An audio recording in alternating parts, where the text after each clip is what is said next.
My sister raised her glass and said, "Clear as daylight. Where's your husband and kids?"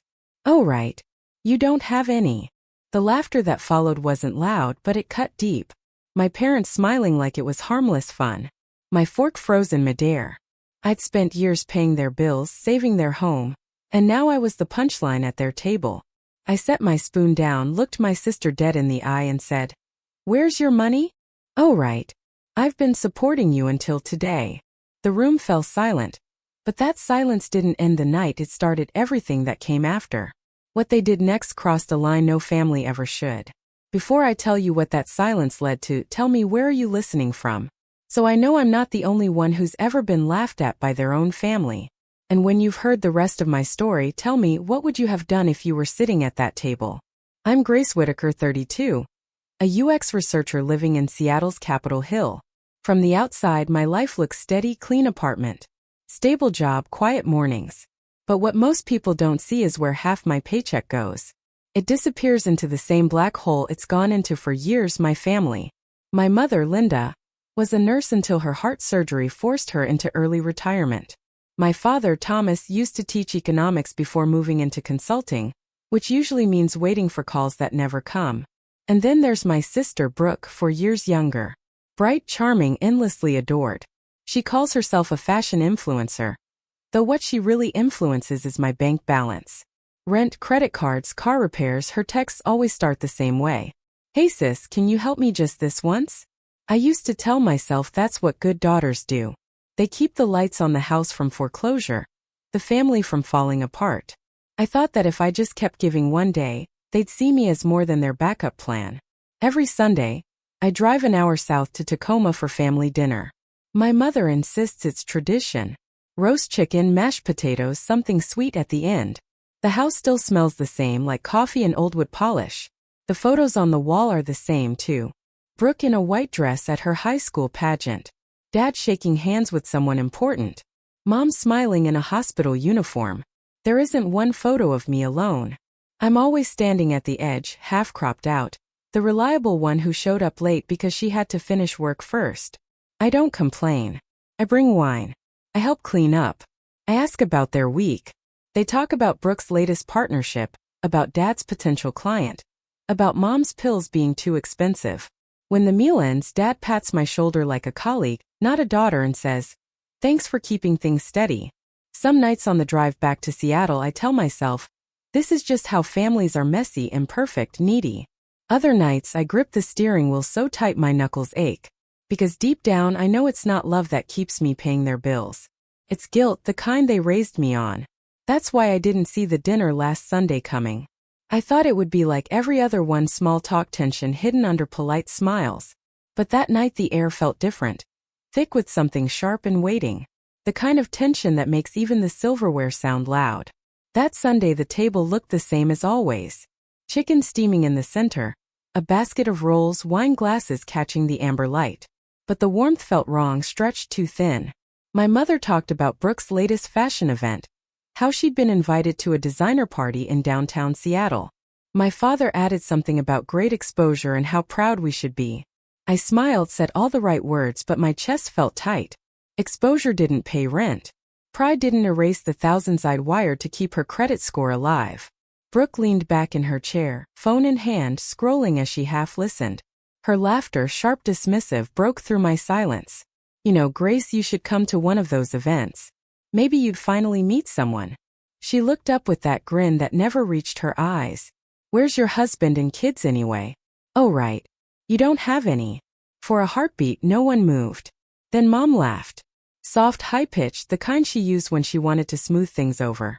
But this time it carried something else. Agreement. Dad chuckled too, shaking his head. "Don't tease your sister," he said lightly. But there was a smirk tugging at the corner of his mouth. I felt the world narrow. The smell of roasted garlic, the ticking wall clock, the clink of silverware. They all blurred into a hum. I'd worked every holiday, skipped vacations, paid their debts. And this was what they saw when they looked at me, someone incomplete. A woman defined by what she didn't have. Brooke swirled her wine eyes, glinting. "I mean, you're doing fine, right? That tech job of yours. What is it you do again?" "Screens and surveys." Her tone was sugary cruel. I just think you'd be happier if you had a life outside spreadsheets. My hand tightened around the spoon. I could feel the heat rising from my neck to my ears. For years I'd let it slide. The jokes, the digs, the quiet expectations, but something broke, then something small but irreversible. I set my spoon down and looked straight at her. My voice came out calm, almost too calm. "Where's your money, Brooke?" I asked. "Oh, right. I've been supporting you until today." The words hung in the air like shattered glass. The laughter stopped. My mother's hand froze halfway to her mouth. My father's eyes darted between us, unsure whether to scold or stay silent. Brooke blinked, stunned. "Excuse me, you heard me," I said quietly. "I'm done." For the first time in years, no one interrupted me. The only sound was the ticking clock on the wall. That silence. It wasn't peace. It was the sound of something ending.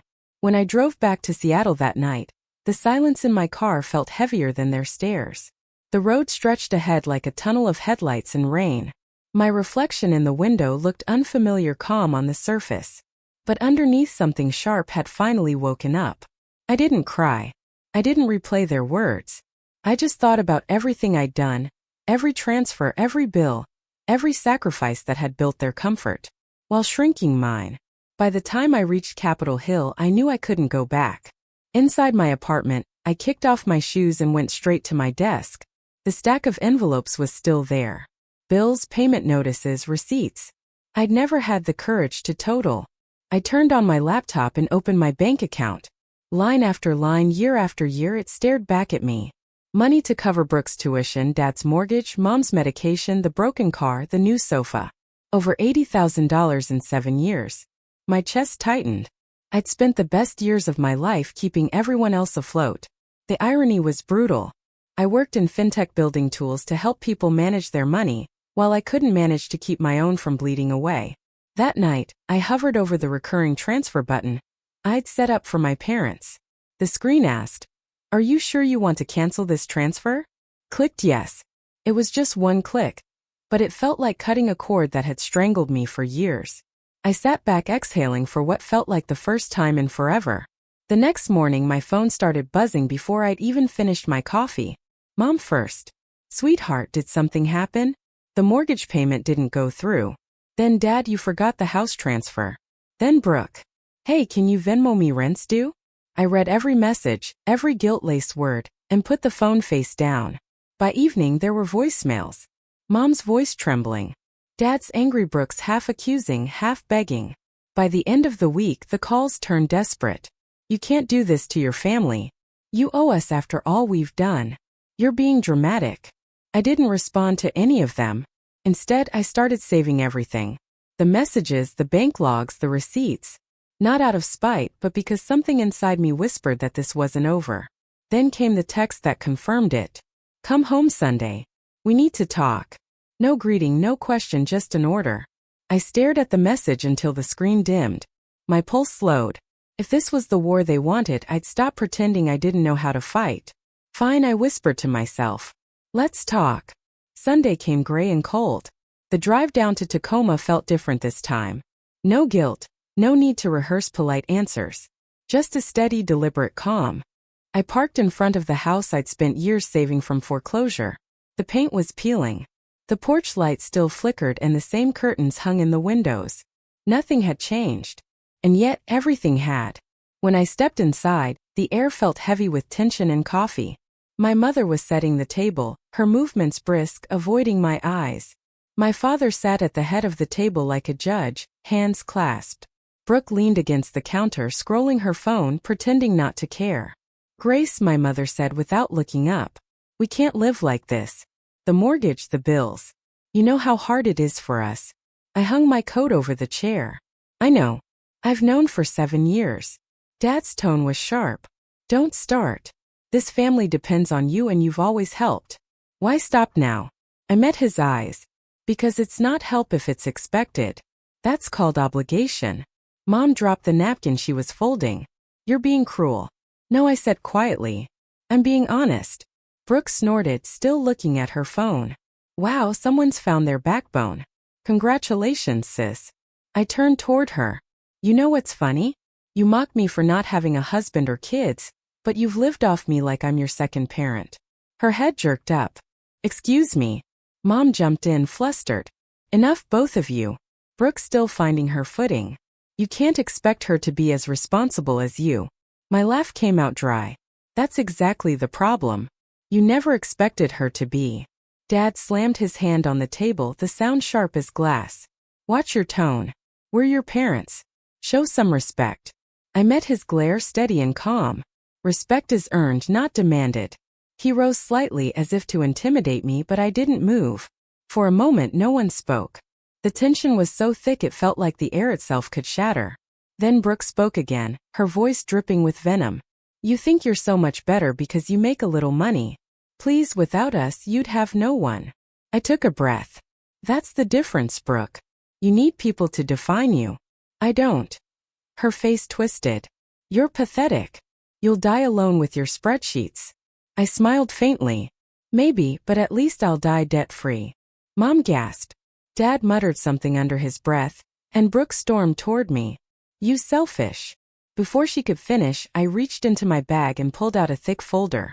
The sound of paper hitting the table snapped her words in half. What's that? Dad demanded. Records, I said. Every payment I've made for this family since I started working, over $84,000. Tuition, mortgage, credit cards, repairs, even the new couch you're sitting on. Brooke rolled her eyes. You're keeping score now. No, I said evenly. I'm keeping proof. Mom's voice shook. Grace, that's not necessary. It is, I cut in. Because what happened after that dinner last week wasn't just a misunderstanding. Dad frowned. What are you talking about? I slid another sheet toward him. A printed notice with his signature. The home equity loan you took out using my name. He stared, color draining from his face. That's ridiculous. Really? The bank disagrees. I pulled out another page stamped with an official seal.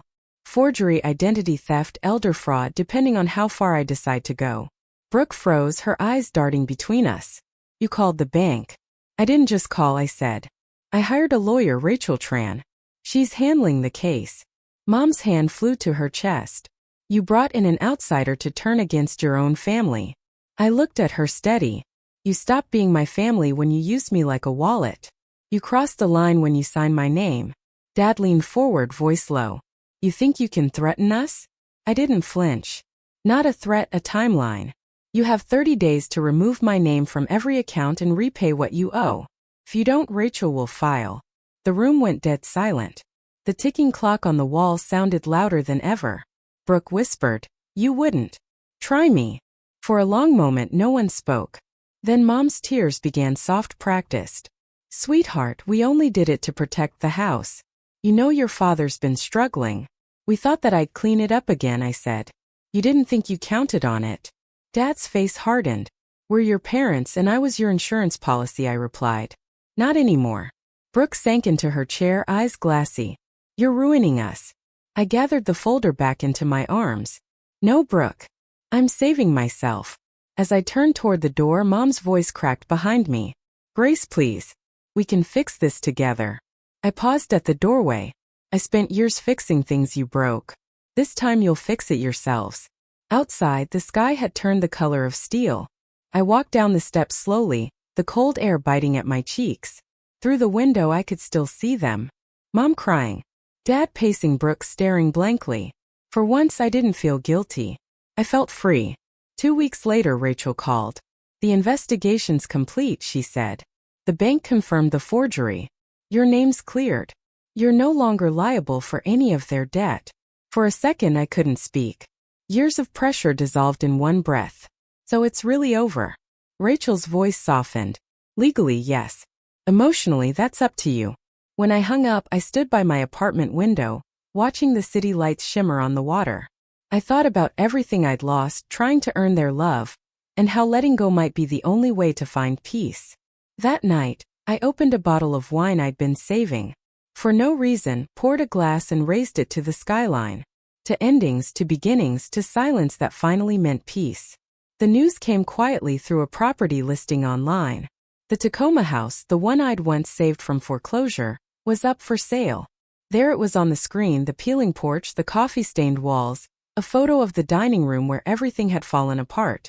A red tag at the bottom read "For sale." I didn't feel triumph, only inevitability.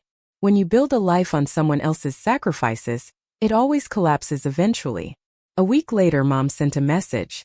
"One last dinner before we leave the house. Please come."